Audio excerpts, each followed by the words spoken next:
Welcome to our continuing series Questions and Answers from the works of Sri Aurobindo and the Mother.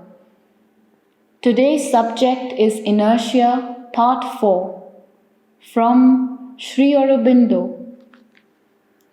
You must not let that movement, reduction of food, go too far. It is one of the dangers of the sadhana. Because of the ascetic turn of yoga in the past, that as experiences come, the suggestion comes that food or sleep, etc., are not necessary, and also there may come an inclination in the body not to eat or not to sleep. But if that is accepted, the results are often disastrous. It is no more to be accepted than the inertia itself. There is another blank state, a state of inertia, not only blank but heavy and unremembering. But that is when one goes deeply and crassly into the subconscient. This subterranean plunge is very undesirable, obscuring, lowering, often fatiguing rather than restful, the reverse of the luminous silence.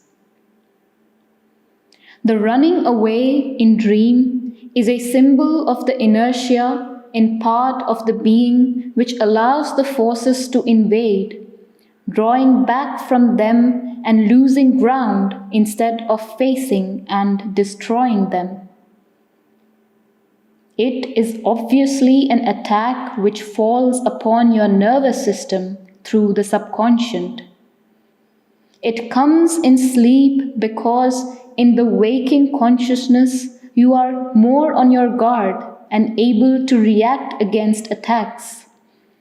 Usually, this kind of dream and discharge come when the physical consciousness is in a tamasic condition through fatigue, or strain or any other cause, in a heavy sleep or under a stress of inertia. It is also often found very effective to put a will or force upon the body consciousness before going to sleep that it shall not happen, especially when you feel the predisposing condition of heaviness and inertia. It should be done. This will is not always immediately successful, but after a time, the subconscious gets the habit of responding to the will or force thus laid upon it, and the trouble dwindles and finally disappears altogether. The human body has always been in the habit of answering to whatever forces chose to lay hands on it, and illness is the price it pays for its inertia and ignorance. It has to learn to answer to the one force alone, but that is not easy for it to learn. All ill health is due to some inertia or weakness or to some resistance or wrong movement there. Only it has sometimes a more physical and sometimes a more psychological character. Medicines can counteract the physical results.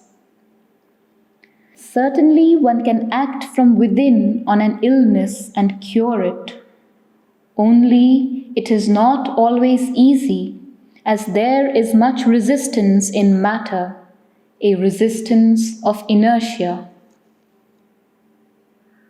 It is not that you are unconscious, but that the physical being is prone to the tamasic condition, the condition of inertia, and then it becomes either inactive or obscure, stupid or unconscious.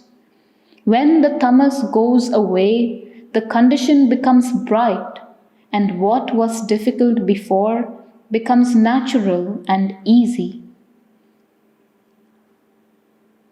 The whole thing is to get the physical out of its habit of falling back into tamas or inertia.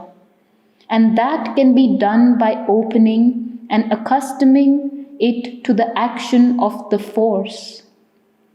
When the action of the force becomes constant, then there will be no more tamas. The inertia is there because there was always in your outer being a great force of tamas, and it is this that is being used by the resistance. There was also a deficiency of steady willpower in the outer mind, which makes it more difficult for the force to come down than for the knowledge. When you are entirely open, the force can act on the sciatica and it lessens or disappears.